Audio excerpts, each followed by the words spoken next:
Hadirin jamaah sekalian yang dimuliakan oleh Allah Subhanahu wa taala, di kuliah zuhur pada kesempatan kali ini kita masih membincangkan tentang pribadi Nabi Muhammad SAW sebagai penebar rahmat, penebar kasih sayang untuk seluruh alam. Sesuai dengan firman Allah dalam surah Al-Anbiya ayat 107, A'udzubillahi minasyaitonir rajim, wa ma arsalnaka illa rahmatan lil alamin. Kata Allah, dan tidaklah kami mengutus engkau ya Muhammad kecuali dalam rangka menebarkan rahmat, kasih sayang untuk seluruh alam. Dalam pembahasan yang lalu, dalam sebuah hadis Nabi SAW dikatakan bahwasanya Allah Subhanahu wa taala itu memiliki 100 rahmat. 99 Allah tahan, lalu satu rahmat Allah turunkan ke bumi ini. Dan satu rahmat itu yang Allah turunkan ke bumi ini, kata Nabi SAW,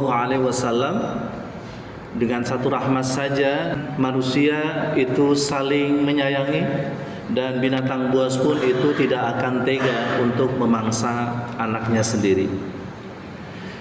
Dan satu rahmat itu sebagiannya dititipkan kepada Nabi kita Nabi Muhammad SAW.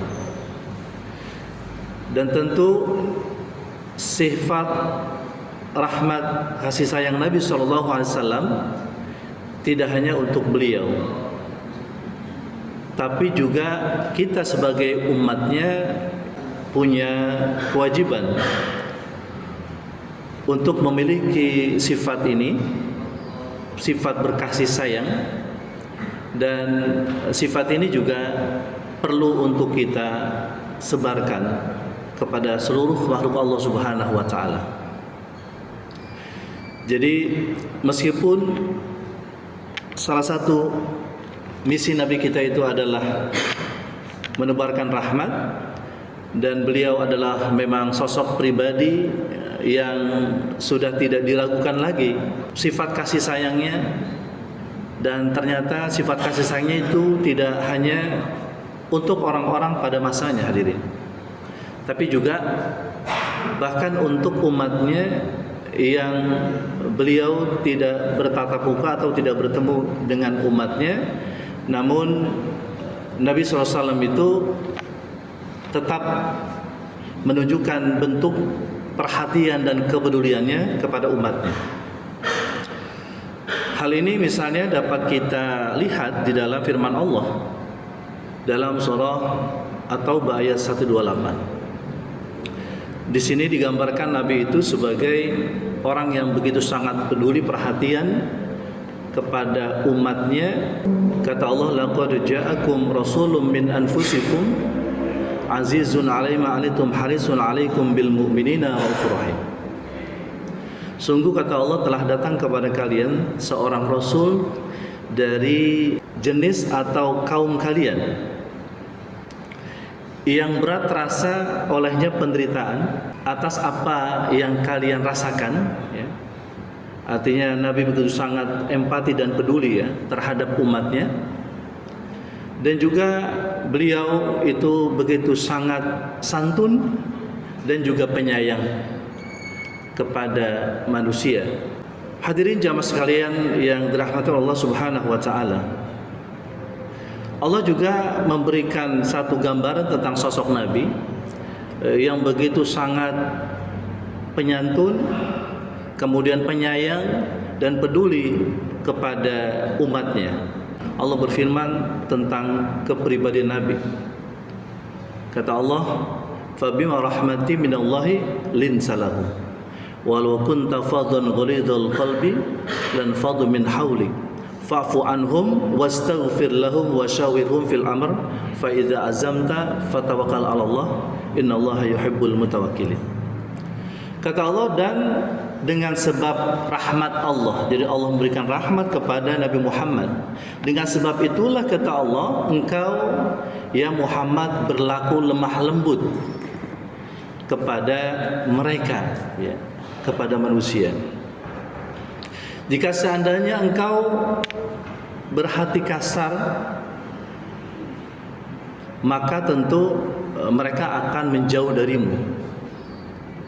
Oleh karena itu maka kata Allah, ya, ini dia juga diantara pribadi Nabi, ya, fa'fu anhu, maka maafkan mereka. Kemudian wastaghfir lahum, dan juga mohon ampunlah untuk mereka. Nah, ini juga diantara bentuk kasih sayang Nabi kepada manusia, di mana Nabi itu adalah merupakan pribadi pemaaf. Di zamannya, ya, beliau dikenal sebagai pribadi pemaaf. Kita tahu hadirin bahwa yang namanya memberikan maaf itu adalah bukan hal yang mudah, apalagi bagi orang yang dia melakukan kekejian, memperlakukan kita dengan perlakuan yang buruk. Maka tentu ini bukanlah hal yang mudah, ya. Dan umumnya orang memahami memaafkan itu adalah ketika ada orang yang berbuat salah dengan kita, lalu dia minta maaf, ya, lalu kita maafkan, ya. Padahal konsep memaafkan bukan begitu, ya. Tapi sebenarnya yang dimaksud dengan memaafkan itu seperti halnya apa yang telah dilakukan oleh Nabi kita. Ketika ada orang-orang yang melakukan kepadanya tindakan-tindakan buruk, tindakan-tindakan tercela, tindakan tidak terpuji, maka Nabi kita jangan marah. Bahkan Nabi kita justru memaafkan mereka sebelum mereka minta maaf, dan membalas perlakuan yang tidak baik itu dengan balasan yang baik. Nah, oleh karena itu maka kalau Nabi memang pribadinya sudah seperti itu, ya, dan sudah dipuji oleh Allah Subhanahu wa taala, maka tentu kita umatnya, ya, ini mesti juga berusaha untuk bagaimana menjadi pribadi seperti halnya pribadi Nabi SAW. Karena Nabi adalah contoh terbaik, teladan terbaik. Laqad kana lakum fi Rasulillahi uswatun hasanah. Oleh karena itu maka Nabi ajarkan kepada kita untuk bagaimana supaya kita juga menjadi pribadi pemaaf, ya, dan juga sebagai pribadi yang dalam kehidupannya menebarkan kasih sayang. Nah, misalnya Nabi menggambarkan tentang kepribadian seorang mukmin. Nabi katakan al-imanu bid'un wa sab'una au bid'un wa sittuna syu'bah. Kata Nabi SAW bahwa iman itu ada 60 sampai 70 cabang lebih. Lalu iman yang paling tinggi itu adalah yaitu perkataan atau ucapan la ilaha illallah. Ya, jadi iman yang paling tinggi itu adalah cabang iman yang paling tinggi itu adalah ucapan la ilaha illallah.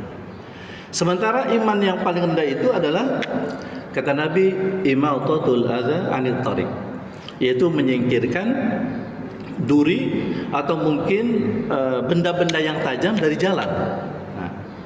Nah, ini kan artinya bahwa iman itu kan sesungguhnya keterkaitan seorang hamba kepada Allah, keyakinan, kepercayaan.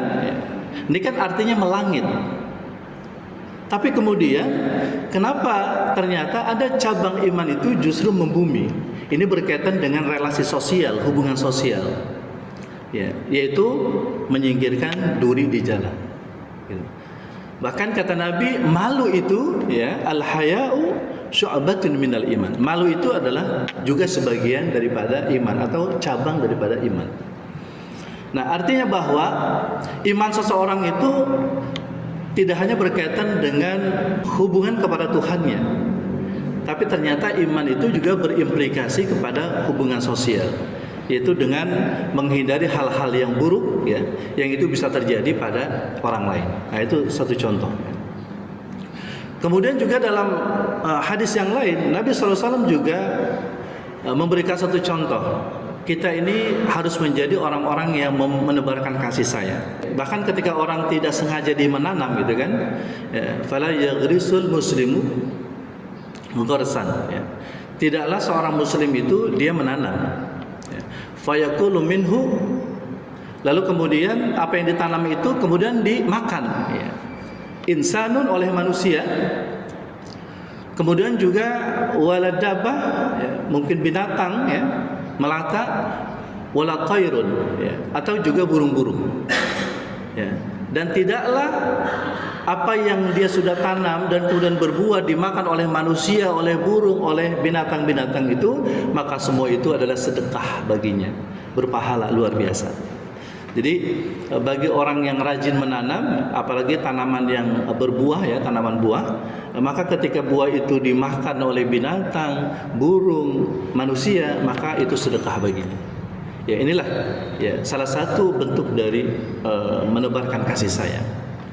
Kemudian juga misalnya dalam hal perhatian kepada binatang, jangankan kepada manusia, hadirin, kita memberikan kasih sayang kepada binatang saja, maka luar biasa Nabi ajarkan, ya.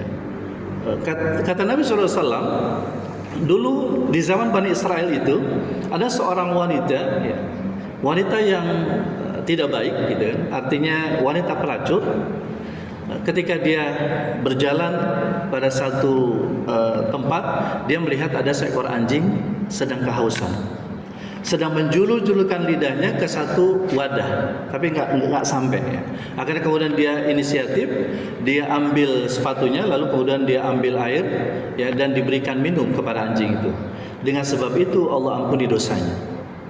Ada juga kata Nabi SAW, seorang wanita baik-baik, karena dia mengurung seekor kucing, kucing itu tidak dilepas, tidak dikasih makan, tidak dikasih minum, maka dengan sebab itu akhirnya kucing itu mati. Maka dengan sebab itulah kemudian maka dia diazab, ya, oleh Allah Subhanahu wa taala dengan sebab dia mengurung seekor kucing. Nah, ini juga merupakan ajaran yang luhur, luar biasa dari agama kita, ya. Jadi kita menolong binatang atau mungkin juga menyuburkan tanaman, maka itu adalah menjadi amal kebajikan, ya.